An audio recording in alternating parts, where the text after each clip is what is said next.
welcome to another episode of Ministry Matters That Matter. We're here at the Heritage Christian Set at the Exposure Youth Camp at the Von Braun Center in Huntsville, Alabama.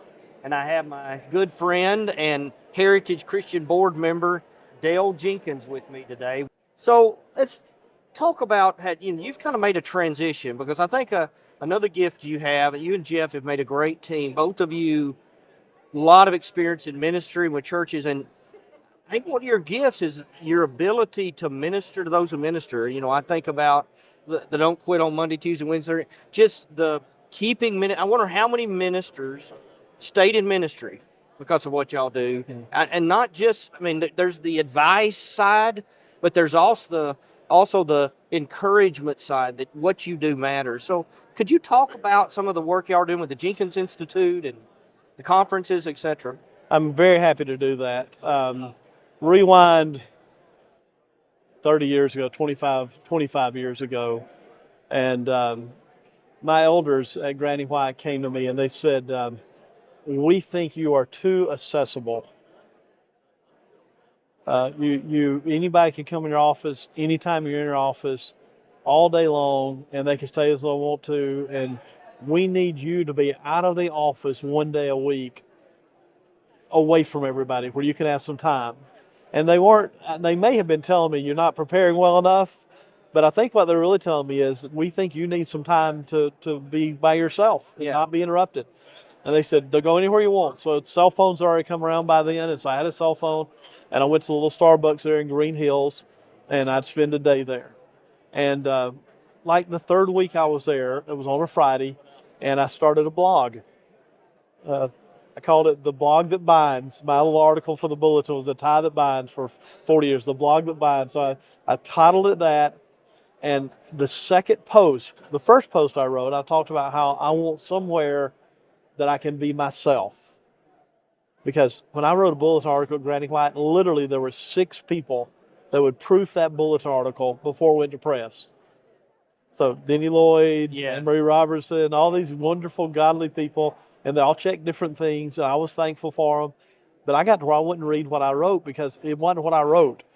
So I wanted somewhere I could be myself. The second post I wrote a little thing called the Heart of a Minister.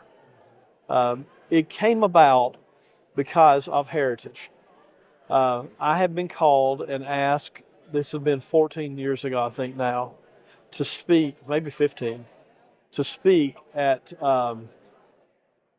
the first day of school for the new incoming students.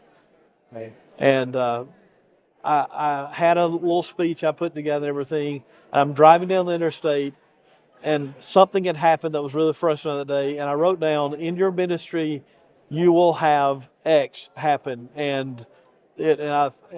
but keep on doing this. And then I thought, that's not a bad line. So then I wrote another line. I kept writing. And it became my little book, The Heart of a Minister. And it's because of the Heritage and being able to speak there that I had that opportunity. So what a blessing that ended up being in my life. So when I posted that article after that speech online after I gave it, it blew up. It got this has been years ago. It got like 2,500 hits in a day. Wow. And I remember thinking, everybody else feels the same way I feel. Yeah. And I always felt like I was off on this island. All these weird thoughts and feelings I had were just me. Mm-hmm. And I thought, no, others.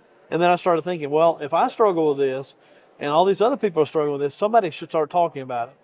And so that's kind of how we started. And then we started the Scoop blog, which is kind of a silly little name for a project we do that helps churches find preachers. Heaven only knows how many churches and preachers have connected with that. It's weird, isn't it? It's people want to me and say, I got a job and found it on your site. It's like, okay, Well, that's kind of when folks because anytime it was the same thing at Freed and at Heritage, somebody's looking, whether it's a church looking or a preacher looking, they reach out to you. And so I regularly give them 3, said, make sure it's these 3 places. And one of them is the Heritage page where we list those looking. But the first one I tell them is, have you given it to Dale at Scoops so he can get it on there? Well, and probably the difference in us and Heritage, Freed Hardeman, and all our other schools is we don't belong to any school Yes. And by nature, there are churches that would go to Heritage because I've had good experience with Heritage, or there are places that y'all recommend guys to go to because y'all want your guys to go to good places. We don't have any of those ties we have a larger sense of tie with all of them, but no direct tie. None of them we're obligated to.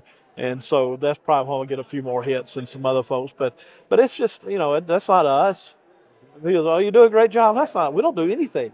You call us and say, "Hey, there's a church down in Jackson, Mississippi, looking for a preacher." But it's just nice to have a warehouse or have a storefront. Or the yellow pages. A digital store. Yeah, there you go. The yellow pages. So tell me about the Better Conferences this year. You both of you're not really retired. You just transitioned from local work to the ministry to ministers. Between the two of us, we spoke 700 times last year. Man, you're so lazy.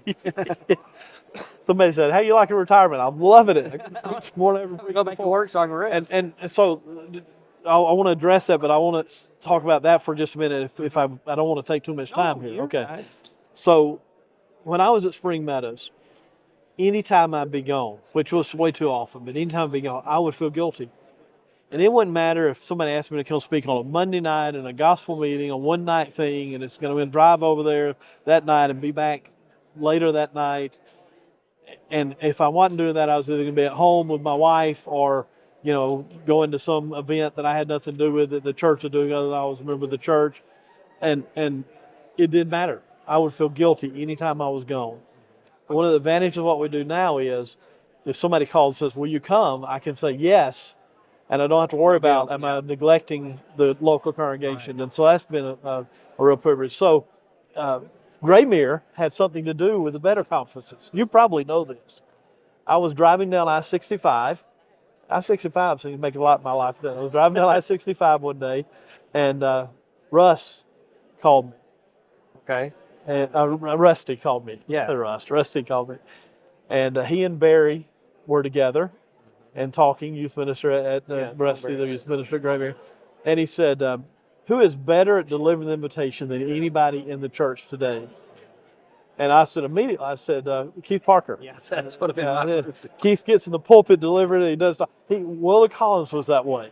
Marshall Keeble was that way. There's some preachers, the second they stand up there, they start delivering the invitation. Now, they preach a sermon, but they're after the invitation the whole time. Yeah.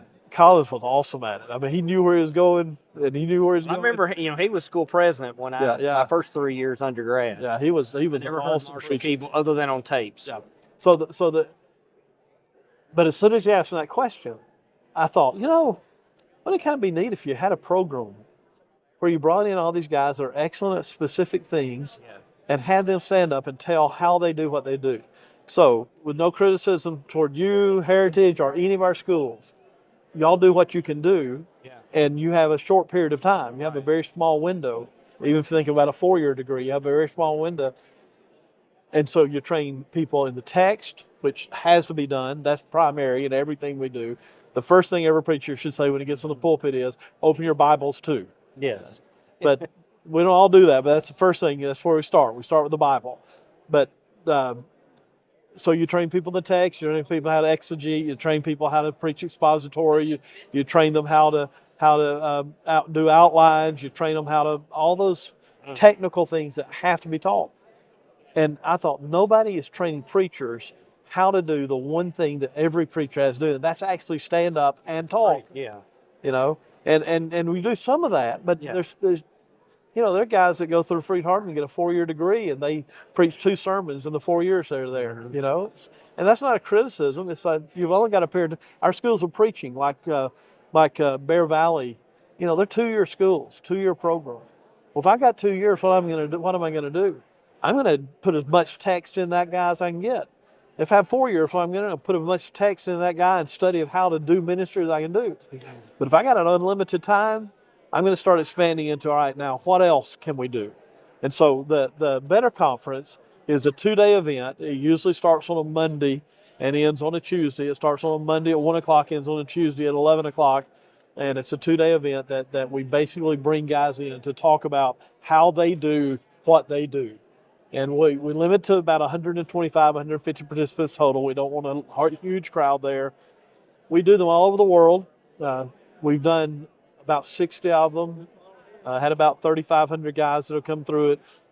So, where are some of the places you, off the top of your head, that you're going to be this year? So this year we will be in, boy, I tell you, it's going to be hard. We'll be in Arkansas twice. We'll be in Little Rock, Arkansas, and then we'll be in the northeast part of the state. I can't remember the name of the place we're going to be. It's on our website, the JenkinsInstitute.com. JenkinsInstitute.com. Okay. And we will be in Alabama. We'll be at Heritage again, Lord willing. April. We'll be in Texas. We will be in. We got a couple other cool ones coming up, and right now it's kind of escaping. We'll be in Belize, Central America. We will be in Costa Rica. So we've got some good places we're going to be going. We'll be doing one in Michigan before too long. Do another one in Kentucky, and we've got one in Denver, Colorado. So that's some of the places we've got in the book right away. So talk to me about what are some tips you've got, because folks with this blog or folks that are doing ministry, they're trying to lead people to Jesus. Do you have some lessons learned from life that you would share with them? I actually wrote a book called Biblical Keys to Effective Ministry. Let me give you 2 or 3 that I think are essential, and it's hard to say, this is most important, but here's some that I found extremely important. The first is, we said earlier, keep your eye on the ball, preaching the Word of God. Don't ever forget that. I heard my dad say of a preacher one time, he said a lot of good stuff, but didn't let God get a word in edgewise. And I thought about that a lot. Am I preaching the Word of God? I heard our friend David Shannon say one time, the effectiveness of a sermon is determined by how quickly it is in the sermon that Jesus shows up. Yeah. That stayed with me. Those are some keys. Another key for ministry, I believe, is there's a direct course between between when you face a hurt and how long it takes you to get over that hurt. So the question for a minister is not, am I going to be mistreated? Am I going to be hurt? Is something bad going to happen? The answer to that is yes. Every minister. There are people say things that are despicable and ugly and horrible, and sometimes it is specifically directed toward you, and sometimes it's directed towards someone else, and you just have to be the preacher that's standing in front of them at the time. Yeah. They've been hurt by somebody else. I don't care about that, because we're all going to deal with it. That sounds mean even. I don't mean to be mean, but I don't care. You come to me, tell me how bad you're hurt. I'll cry with you, let you weep my shoulder. But ultimately I'm going to say to you, well, you signed up for this. When you got in ministry, you signed up for people to bring their pain to you, and they'll deposit it with you. The question is, how long will it take me to get over it? Fine to grieve, fine to be hurt, fine to be angry. All those emotions are fine. But if you live in them, if you get stuck in them, if you don't learn from them, you've wasted. Yeah. So how long it takes you to get over it and what you've learned from it, those keys are extremely important. That's good. That's powerful. Well, brother, I just appreciate you and appreciate what you're doing, work that you're doing with Jeff, and I just love you and your family and Mel and the boys. And well, I couldn't be more excited. Thank you. I love you, and I couldn't be more excited about the job you've done at Heritage. I mean, every good thing we could ask for has happened since you've been there. So we have an awesome board, and so we feel what you feel. The word has to be preached, and we've got to get people ready to do it. And I hope those of you, we've tried throughout this to emphasize what you do matters. And you're going to have, as Alexander said, those terrible, no good, very bad days when you want to move to Australia. But you need to know that what you do matters, and that the gospel needs to be preached in Alabama and Australia and across the globe, that what you do is important. Don't quit, don't give up, keep standing in the gap, and God will use you to save lives and to change the world. I appreciate Dale joining us today. I appreciate you joining us. And thank you for being a part of another episode of Ministry Matters That Matter.